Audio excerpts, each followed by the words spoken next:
aí, fião. Escutando aí Câmbio Negro das antigas. X e DJ Jamaica, bem antigo, hein?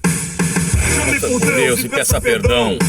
Trema ao nos ver, não nos chame de irmão. Deus é piedoso, velho. Câmbio Negro não. É isso aí, filho. Vamos lá. 20 segundos perdido aí pra você, né? Então é o seguinte, filhão. Nem sei que eu tô lançando esse livro. Tem que fazer um monte de prova substitutiva, prova de recuperação, corrigir prova. O professor não faz nada, né? Na realidade, nós, como disse um deputado ou vereador aí, o professor não faz nada. Trabalha com ar-condicionado, só conversando, né? Essa infeliz colocação dele, ele não deve ter tido o professor que deu matéria para ele, não é possível. Ou ele nunca foi professor. Mas vamos lá, não venho aqui chorar.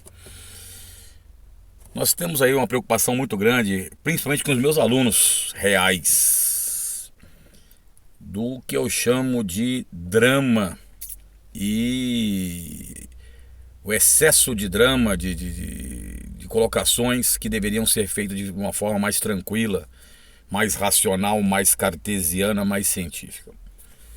A última colocação que nós temos aí é justamente a da ebulição, né? A velha ebulição do planeta. Já li até que o planeta chegará a 70 graus Celsius.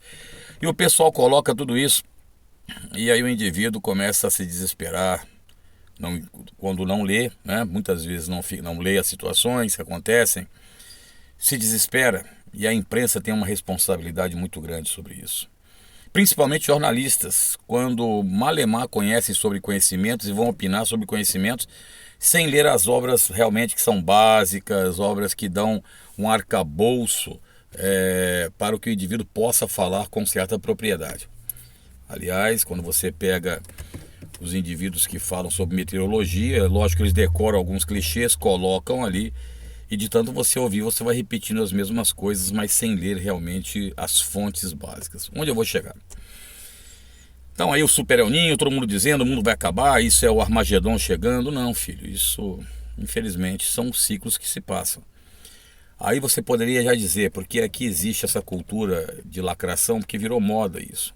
A pessoa pega, tira fora do contexto, e aí coloca você como se você fosse o maior influenciador do mal, né?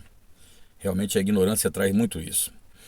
E aí dizem, não, mas olha aí, o homem é responsável. Então não vou entrar nem nessa questão do aquecimento global antropogênico, que nós já temos 4 vídeos que nós falamos até sobre os céticos, não negacionistas, os céticos, e que existem divergências nessa situação. O El Ninho, só para quem não sabe aí, meu filho, é um fenômeno que acontece já há muito tempo e que, segundo alguns pesquisadores, o pessoal já levantou até as situações do El Ninho ter sido, de certa forma, responsáveis por algumas... A questão de José, da seca que aconteceu no Egito naquela época, então o El Ninho. Nós tínhamos também as pragas do Egito que podem também ter visto com esse problema. Estou colocando aqui alguns fatos bíblicos para você entender.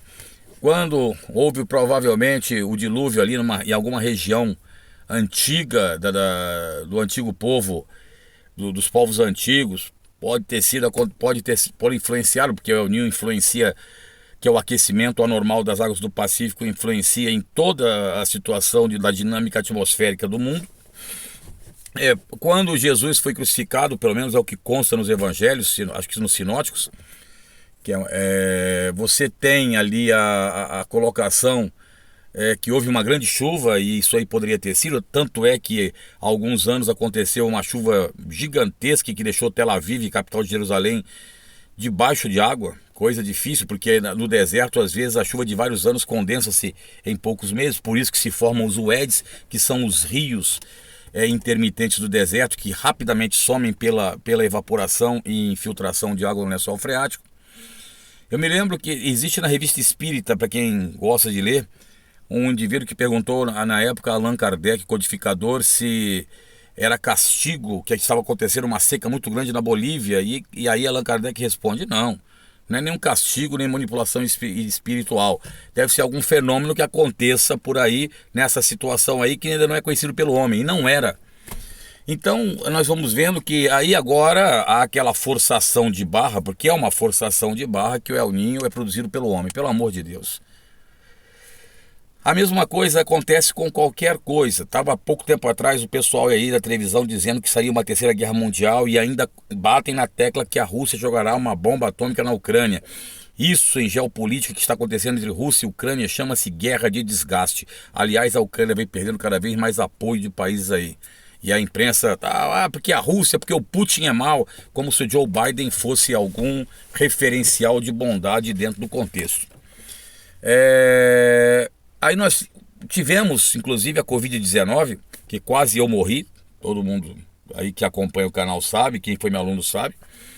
Chegamos aí a quase dar, né? Já está chegando a hora de ir. Que realmente existiu, que realmente matou e muitas sequelas deixaram, inclusive mim deixou a Covid longa, beleza. Agora o problema foi o seguinte, as duas partes, tanto a que era negacionista, quanto a parte científica que deveria agir como tal, colocando de forma meridiana, de forma clara o problema da Covid. Eu vi aí grandes médicos que são doutores por faculdades estaduais gritando e chorando e fazendo o escarcéu. Isso não convence ninguém. O escarcéu, a situação de alarmismo não convence. Aliás, se existisse essa palavra, eu vou criar um neologismo, né? Eu vou criar um neologismo, porque senão o cara pega fora e fala que o professor não sabe falar. Entre aspas, desconvence muita gente. Por quê? Porque é uma coisa muito emotiva. Foi o caso do Yamarino, o caso daquela médica lá famosa, e começava, olha, vai acontecer isso, vai morrer muita gente, tal. A ironia também é outra situação que tem que ser evitada, principalmente pelos caras de ciência, quando eles negam, por exemplo, a vida interplanetária, ou quando eles negam algumas coisas, e aí eles são irônicos e se põem num patamar superior, velho. Você não pode fazer isso. Você tem que dar a explicação de forma clara e precisa.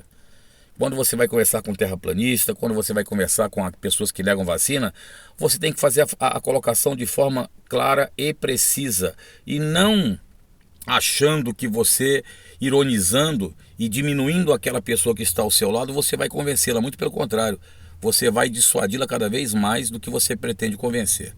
Então, para aqueles que se dizem de ciência, ajam como cientistas fossem, racionalmente, sem muito drama, sem muita emotividade. E aos jornalistas eu falo, estudem um pouco mais. Porque vocês falam muitas vezes situações diárias que não entendem quase nada, e copiando os clichês, vão ler textos diferenciados de autores diferenciados, quando escreverem. Porque senão realmente fica uma situação rasa e aí vocês são contestados com razão. Mas eu vou continuando com o câmbio negro aqui. Então, filhão, se der, cola no canal. Se também não quiser colar, o problema não é meu, né? E tamo aí, domingão, fazendo isso aí porque eu não tinha o que fazer na vida. Olhe pra mim. Você consegue me encarar e ser assim. É isso aí, fião. Valeu, BX. Tamo junto. Da Elvis. Então não tente. Você não vai conseguir. Mesmo que se ajoelhe e peça para inserir na sua mente um indigente que ninguém quer ser o dono. Pague pelos seus atos, safado, morra no abandono. Nós nunca teremos